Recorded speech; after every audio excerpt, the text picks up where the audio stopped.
Hello there, my old friend. Tonight, our quest takes us through a new collection of old German tales, written down by the brothers Grimm. Now, settle in, take a deep breath, and let's travel back to an age of myth and legend. Clever Hans. The mother of Hans said, "Whither away, Hans?" Hans answered, "To Gretel." "Behave well, Hans." "Oh, I'll behave well. Goodbye, mother." "Goodbye, Hans." Hans comes to Gretel. "Good day, Gretel." "Good day, Hans." "What do you bring that is good?" "I bring nothing. I want to have something given me." Gretel presents Hans with a needle. Hans says, "Goodbye, Gretel." "Goodbye, Hans." Hans takes the needle, sticks it into a hay cart, and follows the cart home. "Good evening, mother." "Good evening, Hans. Where have you been?" "With Gretel." "What did you take her?" "Took nothing. Had something given me." "What did Gretel give you?" "Gave me a needle." "Where is the needle, Hans?" "Stuck in the hay cart." "That was ill done, Hans. You should have stuck the needle in your sleeve." "Never mind. I'll do better next time." "Whither away, Hans?" "To Gretel, mother." "Behave well, Hans." "Oh, I'll behave well. Goodbye, mother." "Goodbye, Hans." Hans comes to Gretel. "Good day, Gretel." "Good day, Hans." "What do you bring that is good?" "I bring nothing. I want to have something given to me."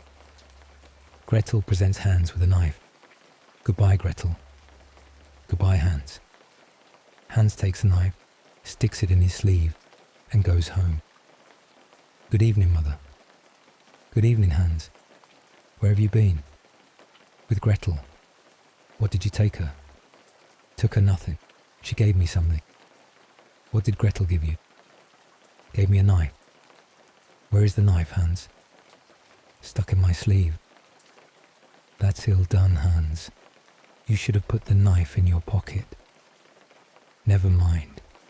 We'll do better next time." "Whither away, Hans?" "To Gretel, mother." "Behave well, Hans." "Oh, I'll behave well. Goodbye, mother." "Goodbye, Hans." Hans comes to Gretel. "Good day, Gretel." "Good day, Hans. What good thing do you bring?" "I bring nothing. I want something given me." Gretel presents Hans with a young goat. "Goodbye, Gretel."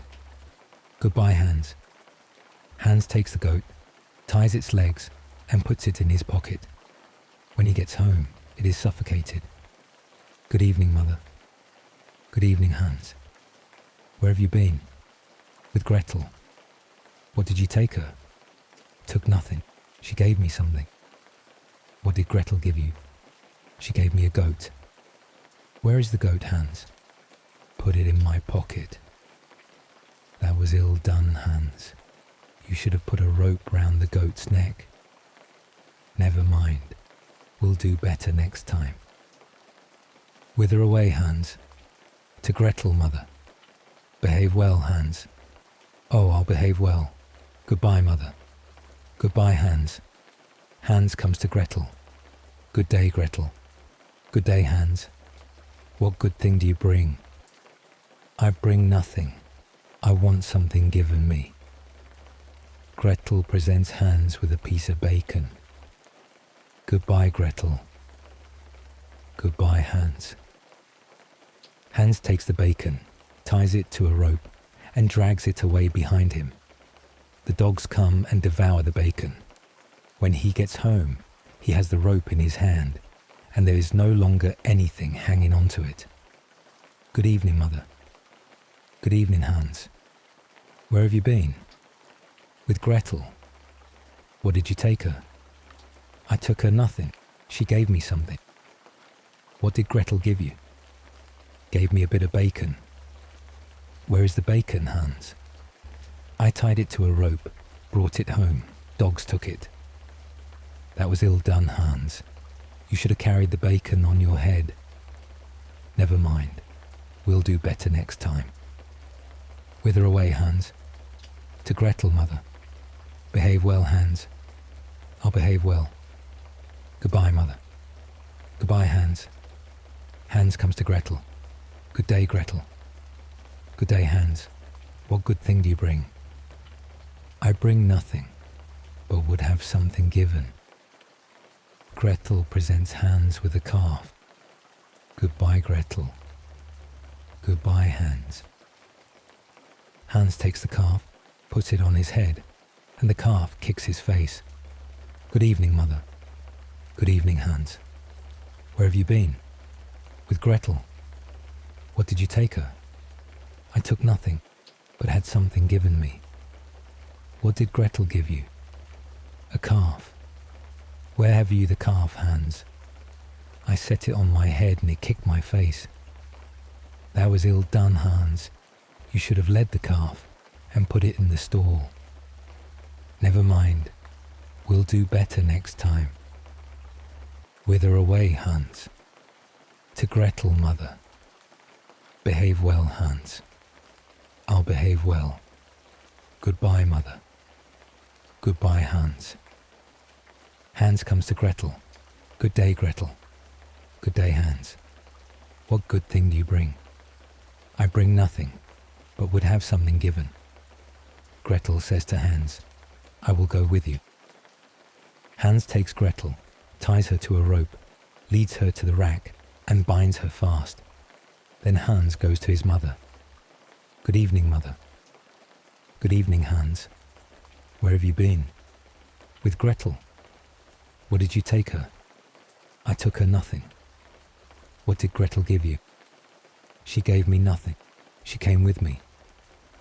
Where have you left Gretel? I led her by the rope, tied her to the rack, and scattered some grass for her. That was ill done, Hans. You should have cast friendly eyes on her. Never mind. We'll do better. Hans went into the stable, cut out all the calves and sheep's eyes, and threw them in Gretel's face. Then Gretel became angry, tore herself loose and ran away, and was no longer the bride of Hans. The three languages.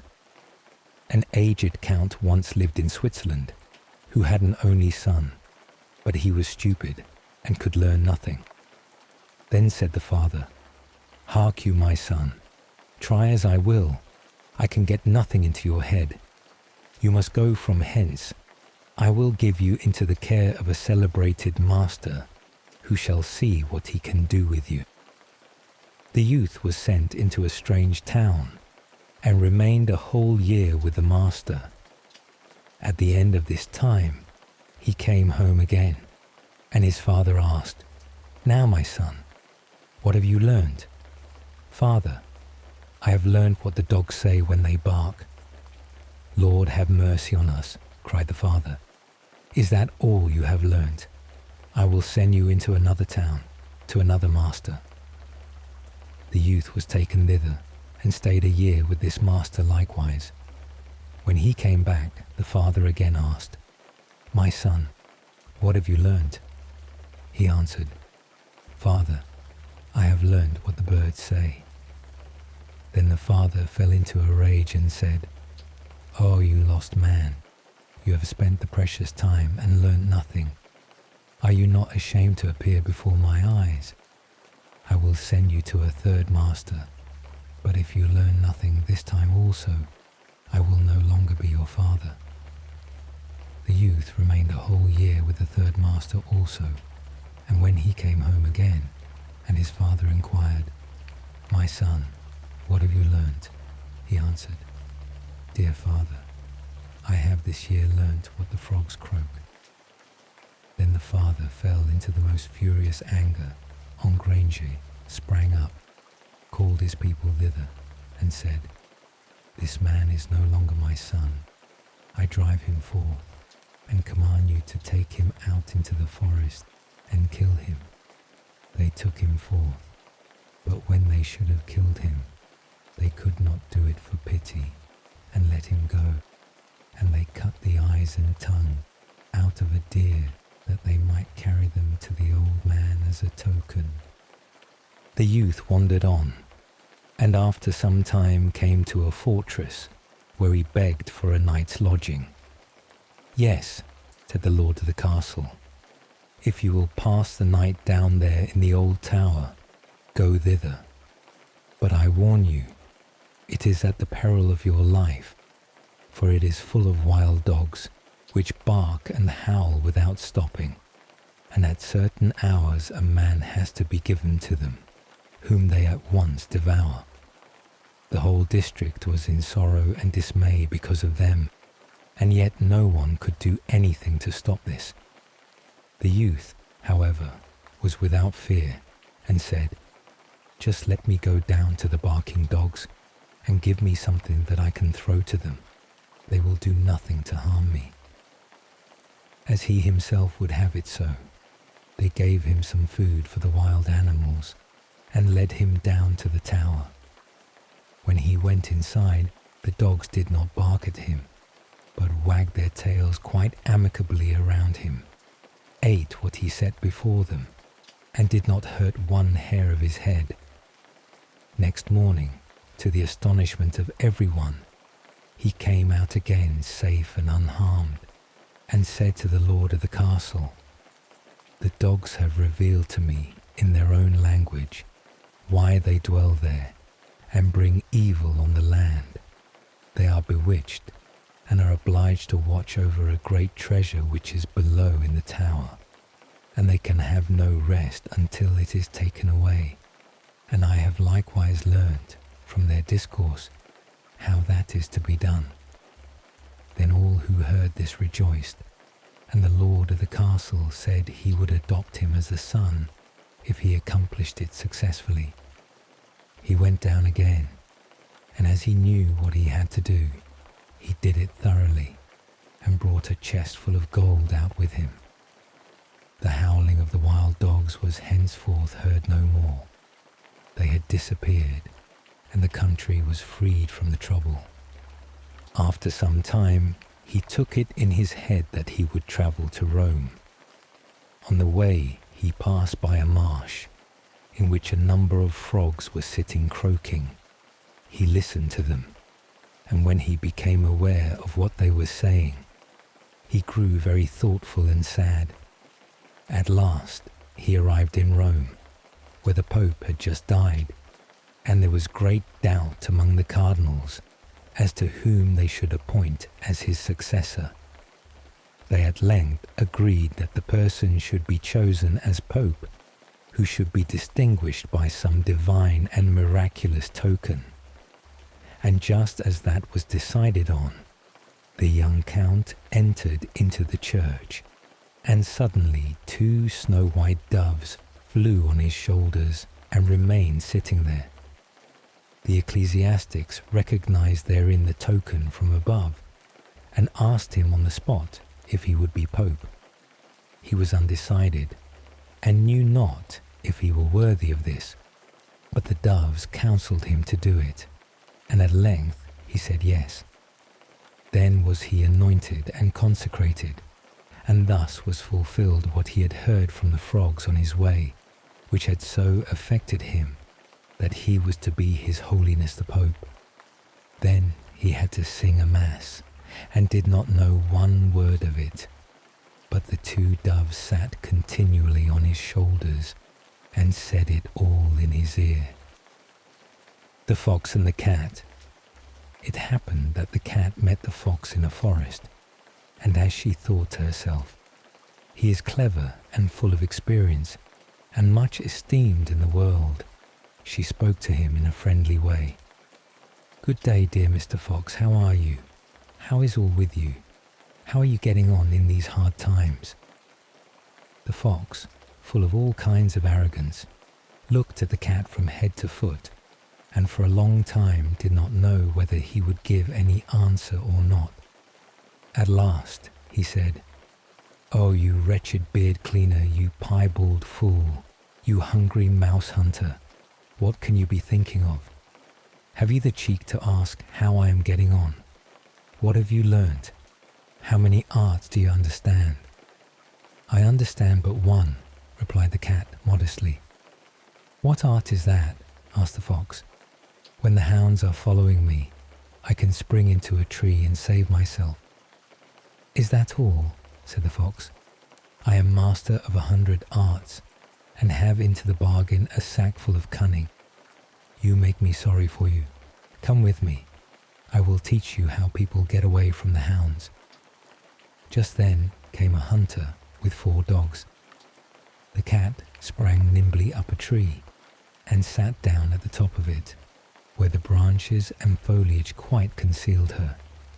"Open your sack, Mr. Fox, open your sack," cried the cat to him. But the dogs had already seized him and were holding him fast. "Ah, Mr. Fox," cried the cat, "you with your 100 arts are left in the lurch. Had you been able to climb like me, you would not have lost your life." The 4 clever brothers. "Dear children," said a poor man to his 4 sons, "I have nothing to give you. You must go out into the wide world and try your luck. Begin by learning some craft or another, and see how you can get on." So the 4 brothers took their walking sticks in their hands and their little bundles on their shoulders, and after bidding their father goodbye, went all out at the gate together.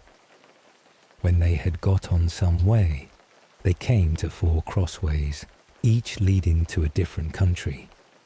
Then the eldest said, "Here we must part, but this day 4 years we will come back to this spot, and in the meantime each must try what he can do for himself." So each brother went his way, and as the eldest was hastening on, a man met him and asked him where he was going and what he wanted. "I am going to try my luck in the world, and should like to begin by learning some art or trade," answered he. "Then," said the man, "go with me, and I will teach you to become the cunningest thief that ever was." "No," said the other, "that is not an honest calling, and what can one look to earn by it in the end but the gallows?" "Oh," said the man, "you need not fear the gallows, for I will only teach you to steal what will be fair game. I meddle with nothing but what no one else can get or care anything about, and when no one can find you out." So the young man agreed to follow his trade, and he soon showed himself so clever that nothing could escape him that he had once set his mind upon. The second brother also met a man, who, when he found out what he was setting out upon, asked him what craft he meant to follow. "I do not know yet," said he. "Then come with me and be a stargazer. It is a noble art, for nothing can be hidden from you when once you understand the stars." The plan pleased him much, and he soon became such a skillful stargazer that when he had served out his time and wanted to leave his master, he gave him a glass and said, "With this you can see all that is passing in the sky and on earth, and nothing can be hidden from you." The third brother met a huntsman, who took him with him and taught him so well all that belonged to hunting that he became very clever in the craft of the woods, and when he left his master, he gave him a bow and said, "Whatever you shoot at with this bow, you will be sure to hit." The youngest brother likewise met a man who asked him what he wished to do. "Would not you like," said he, "to be a tailor?" "Oh no," said the young man, "sitting cross-legged from morning to night, working backwards and forwards with the needle and goose, will never suit me." "Oh," answered the man, "that is not my sort of tailoring. Come with me, and you will learn quite another kind of craft from that." Not knowing what better to do, he came into the plan and learnt tailoring from the beginning. And when he left his master, he gave him a needle and said, "You can sew anything with this, be it as soft as an egg or as hard as steel. and the joint will be so fine that no seam will be seen. After the space of 4 years, at the time agreed upon, the 4 brothers met at the 4 crossroads, and having welcomed each other, set off towards their father's home, where they told him all that had happened to them, and how each had learned some craft. Then, one day, as they were sitting before the house under a very high tree, the father said, "I should like to try what each of you can do in this way." So he looked up and said to the second son, "At the top of this tree there is a chaffinch's nest. Tell me how many eggs there are in it." The stargazer took his glass, looked up, and said, "5. "Now," said the father to the eldest son, "take away the eggs without letting the bird that is sitting upon them and hatching them know anything of what you are doing." So the cunning thief climbed up the tree and brought away to his father the 5 eggs from under the bird. And it never saw or felt what he was doing, but kept sitting on at its ease. Then the father took the eggs and put 1 on each corner of the table, and the 5th in the middle, and said to the huntsman, "Cut all the eggs in 2 pieces at one shot."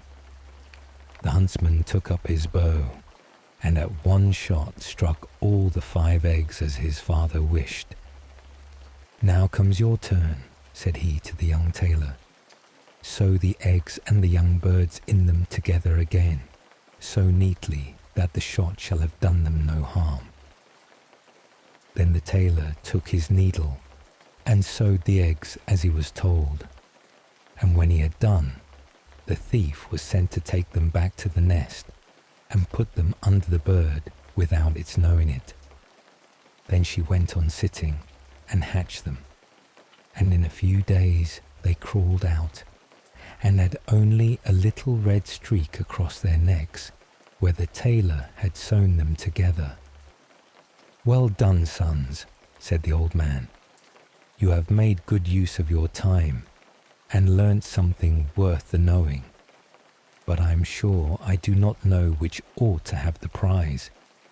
Oh, that a time might soon come for you to turn your skill to some account." Not long after this, there was a great bustle in the country, for the king's daughter had been carried off by a mighty dragon, and the king mourned over his loss day and night, and made it known that whoever brought her back to him should have her for a wife.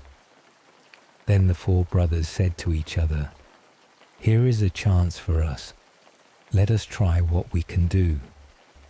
And they agreed to see whether they could not set the princess free. "I will soon find out where she is, however," said the stargazer, as he looked through his glass, and he soon cried out, "I see her afar off, sitting upon a rock in the sea, and I can spy the dragon close by, guarding her." Then he went to the king and asked for a ship for himself and his brothers, and they sailed together over the sea till they came to the right place. There they found the princess sitting, as the stargazer had said, on the rock, and the dragon was lying asleep, with his head upon her lap. "I dare not shoot at him," said the huntsman, "for I should kill the beautiful young lady also." "Then I will try my skill," said the thief, and went and stole her away from under the dragon, so quietly and gently that the beast did not know it, but went on snoring. Then away they hastened with her full of joy in their boat towards the ship. But soon came the dragon roaring behind them through the air, for he awoke and missed the princess. But when he got over the boat and wanted to pounce upon them and carry off the princess, the huntsman took up his bow and shot him straight through the heart, so that he fell down dead. They were still not safe, for he was such a great beast that in his fall he overset the boat and they had to swim in the open sea upon a few planks. So the tailor took his needle, and with a few large stitches put some of the planks together, and he sat down upon these, and sailed about and gathered up all pieces of the boat, and then tacked them together so quickly that the boat was soon ready, and they then reached the ship and got home safe. When they had brought home the princess to her father, there was great rejoicing, and he said to the 4 brothers, "One of you shall marry her, but you must settle amongst yourselves which it is to be." Then there arose a quarrel between them, and the stargazer said, "If I had not found the princess out, all your skill would have been of no use. Therefore she ought to be mine." "Your seeing her would have been of no use," said the thief, "if I had not taken her away from the dragon. Therefore she ought to be mine." "No, she is mine," said the huntsman, "for if I had not killed the dragon, he would, after all, have torn you and the princess into pieces. And if I had not sewn the boat together again," said the tailor, "you would all have been drowned. Therefore she is mine." Then the king put in a word and said, "Each of you is right, and as all cannot have the young lady, the best way is for neither of you to have her. For the truth is, there is somebody she likes a great deal better. But to make up for your loss, I will give each of you, as a reward for his skill, half a kingdom." So the brothers agreed that this plan would be much better than either quarrelling or marrying a lady who had no mind to have them. And the king then gave to each half a kingdom, as he had said. And they lived very happily the rest of their days, and took good care of their father. And somebody took better care of the young lady than to let either the dragon or one of the craftsmen have her again. Lily and the Lion. A merchant, who had 3 daughters, was once setting out upon a journey. But before he went, he asked each daughter what gift he should bring back for her. The eldest wished for pearls, the second for jewels, but the third, who was called Lily, said, "Dear father, bring me a rose."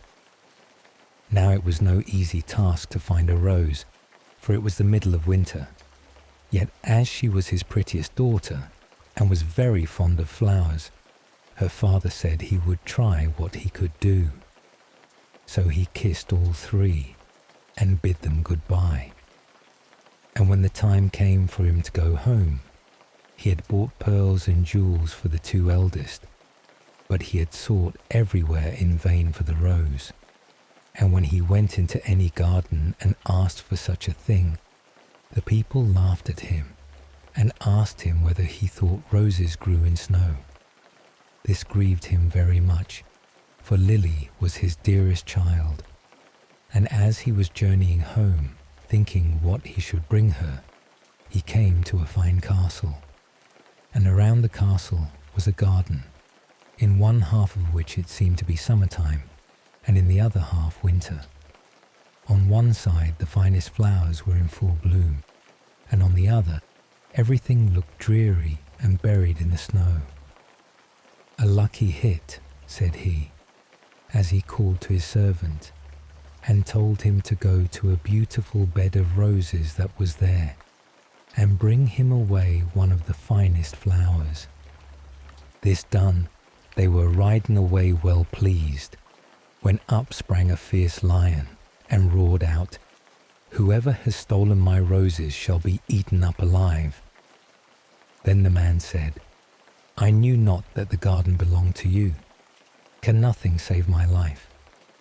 "No," said the lion, "nothing, unless you undertake to give me whatever meets you on your return home. If you agree to this, I will give you your life, and the rose too, for your daughter." But the man was unwilling to do so, and said, "It may be my youngest daughter, who loves me most and always runs to meet me when I go home." Then the servant was greatly frightened and said, "It may perhaps be only a cat or a dog." And at last the man yielded with a heavy heart and took the rose and said he would give the lion whatever should meet him first on his return. And as he came near home, it was Lily, his youngest and dearest daughter, that met him. She came running and kissed him and welcomed him home. And when she saw that he had brought her the rose, she was still more glad. But her father began to be very sorrowful and to weep, saying, "Alas, my dearest child, I have bought this flower at a high price, for I have said I would give you to a wild lion, and when he has you, he will tear you in pieces and eat you." Then he told her all that had happened and said she should not go, let what would happen. But she comforted him and said, "Dear father, the word you have given must be kept. I will go to the lion and soothe him. Perhaps he will let me come safe home again." The next morning she asked the way she was to go, and took leave of her father, and went forth with a bold heart into the wood. But the lion was an enchanted prince. By day he and all his court were lions, but in the evening they took their right forms again. And when Lily came to the castle, he welcomed her so courteously that she agreed to marry him. The wedding feast was held, and they lived happily together a long time. The prince was only to be seen as soon as evening came, and then he held his court.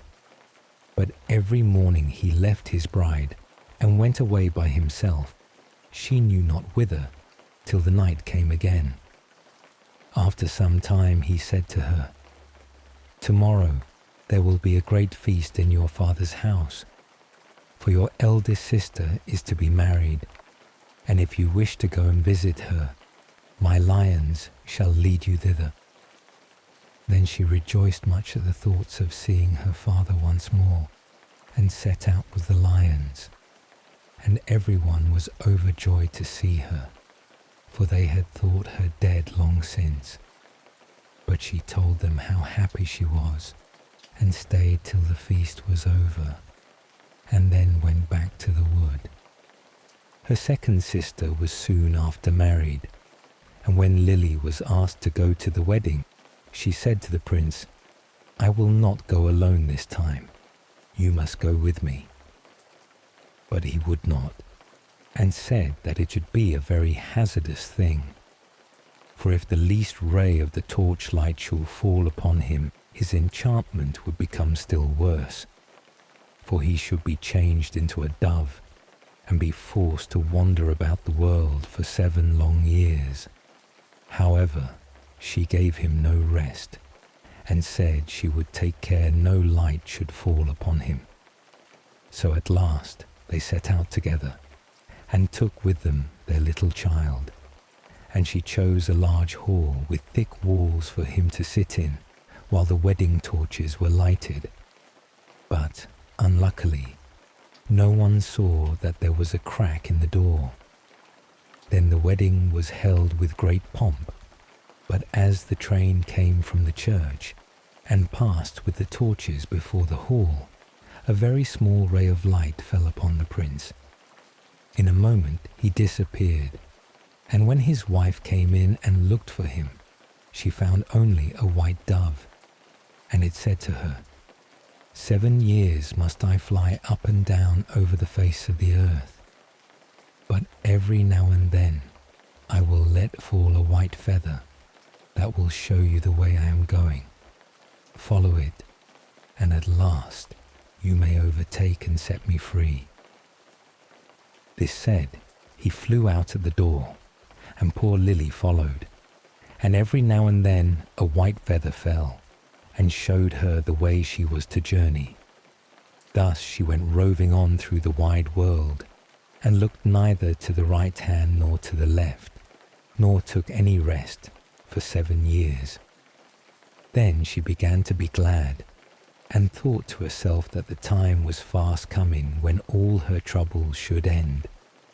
Yet repose was still far off, for one day as she was travelling on, she missed the white feather, and when she lifted up her eyes, she could nowhere see the dove.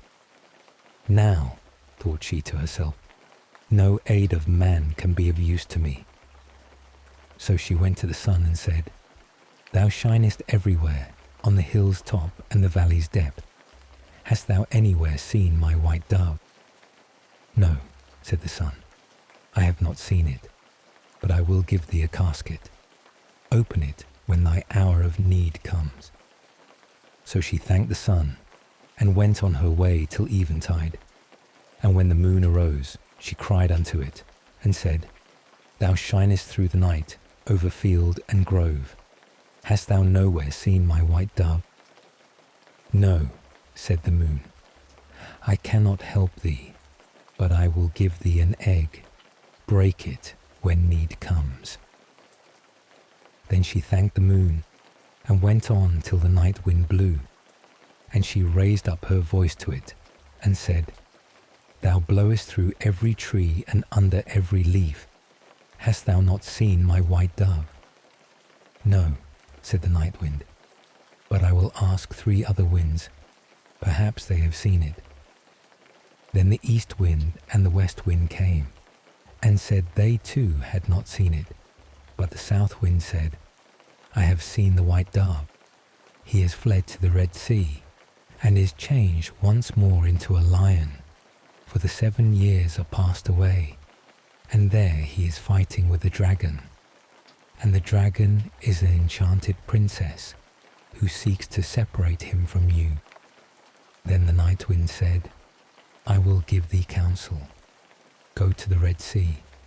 On the right shore stand many rods. Count them, and when thou comest to the 11th, break it off, and smite the dragon with it.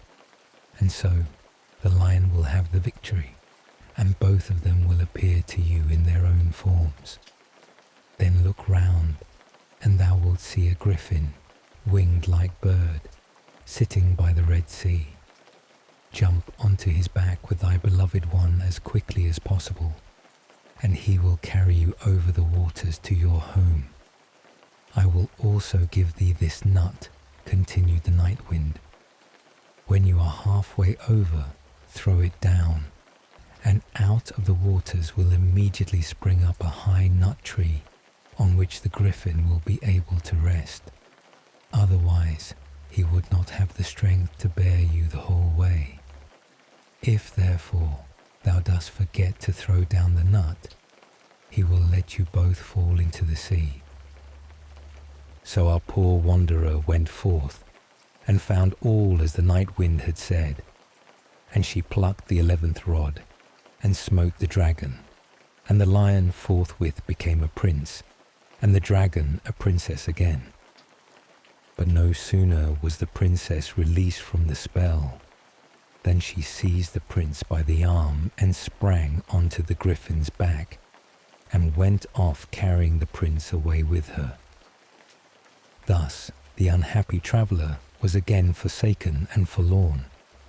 But she took heart and said, As far as the wind blows, and so long as the cock crows, I will journey on, till I find him once again. She went on for a long, long way, till at length she came to the castle, whither the princess had carried the prince. And there was a feast got ready, and she heard that the wedding was about to be held. Heaven aid me now, said she, and she took the casket that the sun had given her, and found that within it lay a dress as dazzling as the sun itself. So she put it on, and went into the palace, and all the people gazed upon her, and the dress pleased the bride so much that she asked whether it was to be sold. Not for gold and silver, said she, but for flesh and blood. The princess asked what she meant, and she said, Let me speak with the bridegroom this night in his chamber, and I will give thee the dress, At last the princess agreed, but she told her chamberlain to give the prince a sleeping draught, that he might not hear or see her. When evening came, and the prince had fallen asleep, she was led into his chamber, and she sat herself down at his feet and said, "I have followed thee 7 years. I have been to the sun, the moon, and the night wind to seek thee, and at last I have helped thee to overcome the dragon. Wilt thou then forget me quite?" But the prince all the time slept so soundly that her voice only passed over him and seemed like the whistling of the wind among the fir trees. Then poor Lily was led away and forced to give up the golden dress, and when she saw that there was no help for her, she went out into a meadow and sat herself down and wept. But as she sat, she bethought herself of the egg that the moon had given her, and when she broke it, there ran out a hen and 12 chickens of pure gold that played about, and then nestled under the old one's wings, so as to form the most beautiful sight in the world. And she rose up and drove them before her, till the bride saw them from her window, and was so pleased that she came forth and asked her if she would sell the brood. "Not for gold or silver, but for flesh and blood. Let me again this evening speak with the bridegroom in his chamber, and I will give thee the whole brood." Then the princess thought to betray her as before, and agreed to what she asked. But when the prince went to his chamber, he asked the chamberlain why the wind had whistled so in the night. And the chamberlain told him all, how he had given him a sleeping draught, and how a poor maiden had come and spoken to him in his chamber, and was to come again that night. Then the prince took care to throw away the sleeping draught, and when Lily came and began again to tell him what woes had befallen her, and how faithful and true to him she had been, he knew his beloved wife's voice, and sprang up and said, "You have awakened me as from a dream, for the strange princess had thrown a spell around me, so that I had altogether forgotten you. But heaven hath sent you to me in a lucky hour." And they stole away out of the palace by night unawares, and seated themselves on the griffin, who flew back with them over the Red Sea.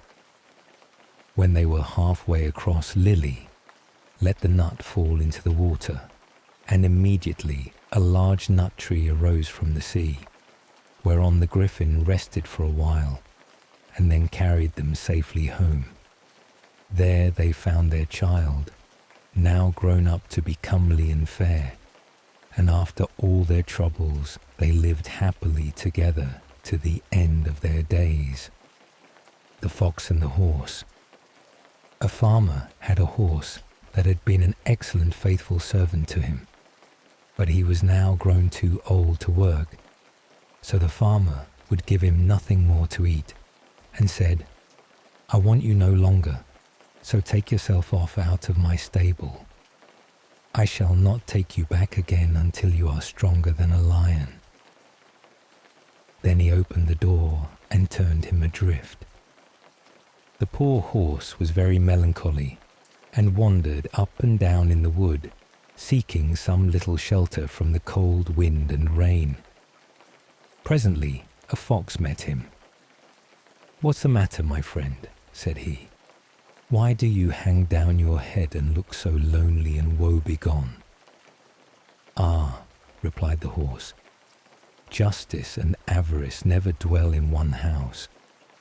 My master has forgotten all that I have done for him so many years, and because I can no longer work, he has turned me adrift, and says unless I become stronger than a lion, he will not take me back again.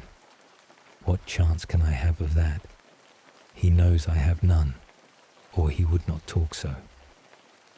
However, The fox bid him be of good cheer and said, "I will help you.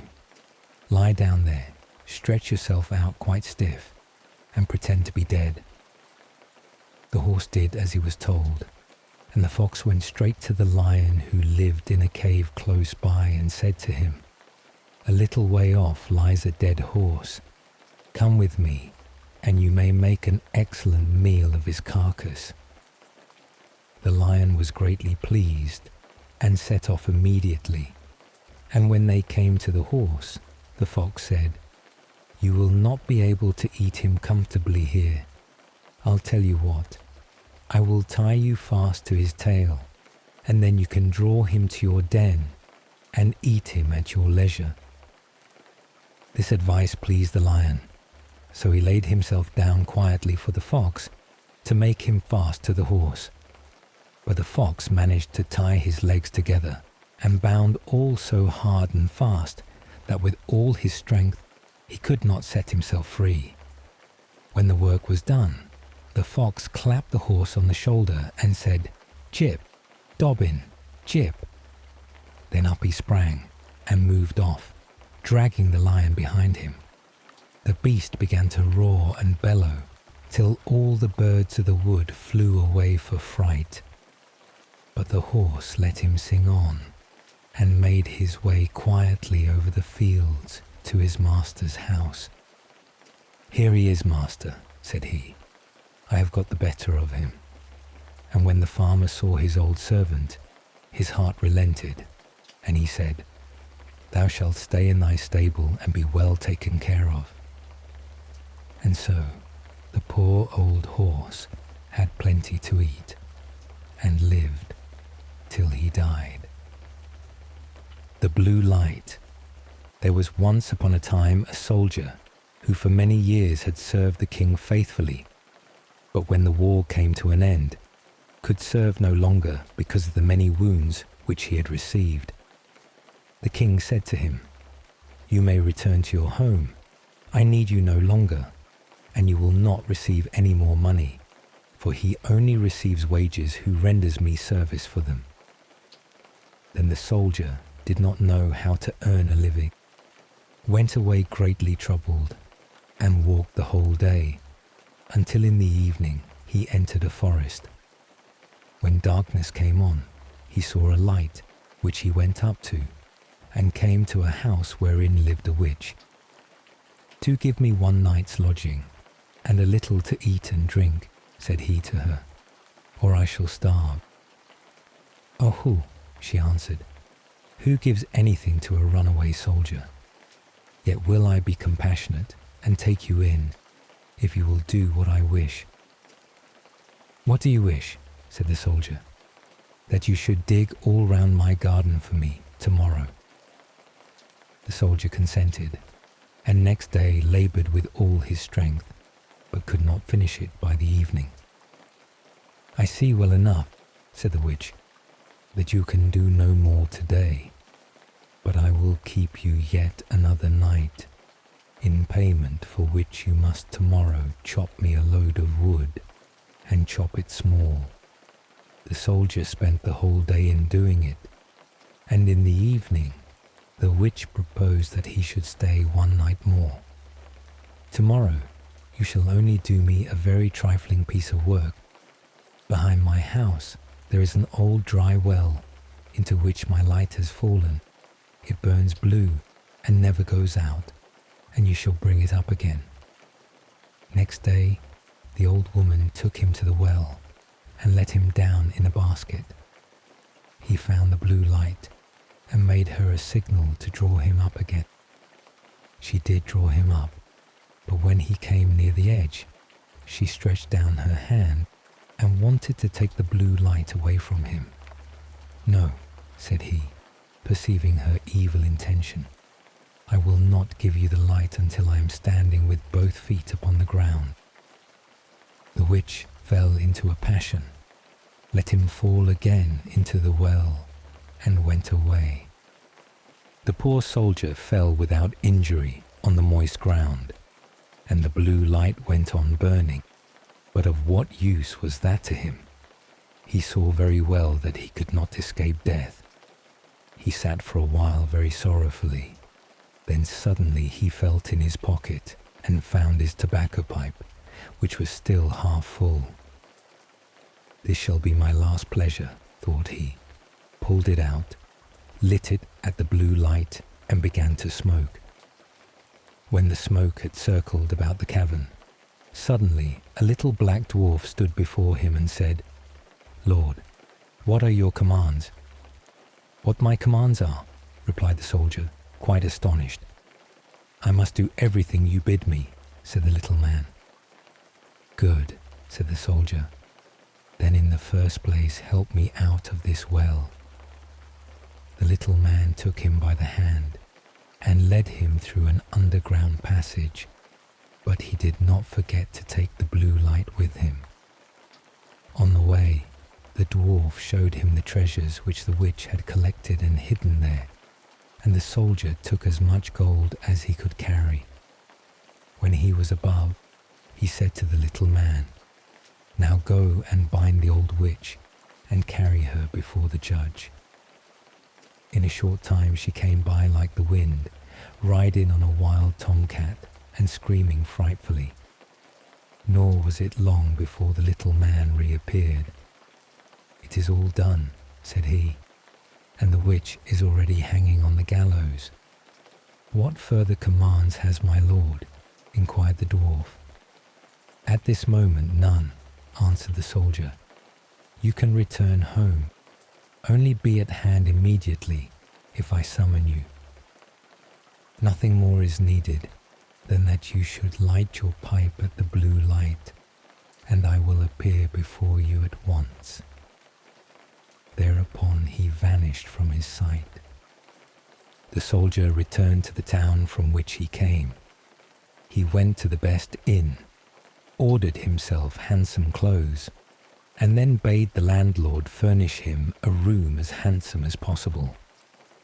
When it was ready, and the soldier had taken possession of it, he summoned the little black mannequin and said, "I have served the king faithfully, but he has dismissed me and left me to hunger, and now I want to take my revenge." "What am I to do?" asked the little man. "Late at night, when the king's daughter is in bed, bring her here in her sleep. She shall do servant's work for me." The mannequin said, "That is an easy thing for me to do, but a very dangerous thing for you, for if it is discovered, you will fare ill." When 12 o'clock had struck, the door sprang open, and the mannequin carried in the princess. "Aha! Are you there?" cried the soldier. "Get to your work at once. Fetch the broom and sweep the chamber."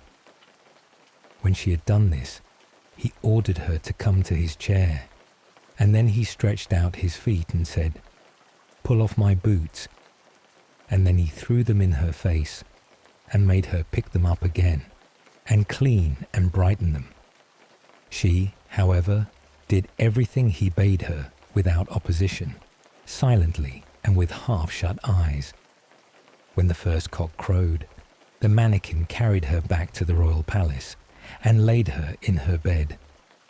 Next morning, when the princess arose, she went to her father and told him that she had had a very strange dream. "I was carried through the streets with the rapidity of lightning," said she, "and taken into a soldier's room, and I had to wait upon him like a servant, sweep his room, clean his boots, and do all kinds of menial work. It was only a dream, and yet I am just as tired as if I really had done everything." "The dream may have been true," said the king. "I will give you a piece of advice. Fill your pocket full of peas, and make a small hole in the pocket, and then, if you are carried away again, they will fall out and leave a track in the streets." But unseen by the king, the mannequin was standing beside him when he said that, and heard all. At night, when the sleeping princess was again carried through the streets, some peas certainly did fall out of her pocket, but they made no track. for the crafty mannequin had just before scattered peas in every street there was. And again, the princess was compelled to do servant's work until cock-crow. Next morning, the king sent his people out to seek the track, but it was all in vain, for in every street poor children were sitting, picking up peas and saying, "It must have rained peas last night." "We must think of something else," said the king. "Keep your shoes on when you go to bed, and before you come back from the place where you are taken, hide one of them there. I will soon contrive to find it." The black mannequin heard this plot, and at night when the soldier again ordered him to bring the princess, revealed it to him, and told him that he knew of no expedient to counteract this stratagem, and that if the shoe were found in the soldier's house, it would go badly with him. "Do what I bid you," replied the soldier, and again, this third night, the princess was obliged to work like a servant, but before she went away, she hid her shoe under the bed. Next morning, the king had the entire town searched for his daughter's shoe. It was found at the soldier's, and the soldier himself, who at the entreaty of the dwarf had gone outside the gate, was soon brought back and thrown into prison. In his flight, he had forgotten the most valuable things he had, the blue light and the gold, and had only 1 ducat in his pocket. And now, loaded with chains, he was standing at the window of his dungeon, when he chanced to see one of his comrades passing by. The soldier tapped at the pane of glass, and when this man came up, said to him, "Be so kind as to fetch me the small bundle I have left lying in the inn, and I will give you a ducat for doing it." His comrade ran thither and brought him what he wanted. As soon as the soldier was alone again, he lighted his pipe and summoned the black mannequin. "Have no fear," said the latter to his master. "Go wheresoever they take you, and let them do what they will. Only take the blue light with you." Next day, the soldier was tried, and though he had done nothing wicked, the judge condemned him to death. When he was led forth to die, he begged a last favor of the king. "What is it?" asked the king. "That I may smoke 1 more pipe on my way." "You may smoke 3, answered the king, "but do not imagine that I will spare your life." Then the soldier pulled out his pipe and lighted it at the blue light, and as soon as a few wreaths of smoke had ascended, the mannequin was there with a small cudgel in his hand, and said, "What does my lord command?" "Strike down to earth that false judge there, and his constable, and spare not the king who has treated me so ill." Then the mannequin fell on them like lightning, darting this way and that way, and whosoever was so much as touched by his cudgel fell to earth, and did not venture to stir again. The king was terrified. He threw himself on the soldier's mercy, and merely to be allowed to live at all, gave him his kingdom for his own, and his daughter to wife. And so, our quest through these timeless tales comes to an end. With the story's final words, you have completed this sleepy quest. May your dreams be filled with magic until the next adventure begins. Rest well, traveller.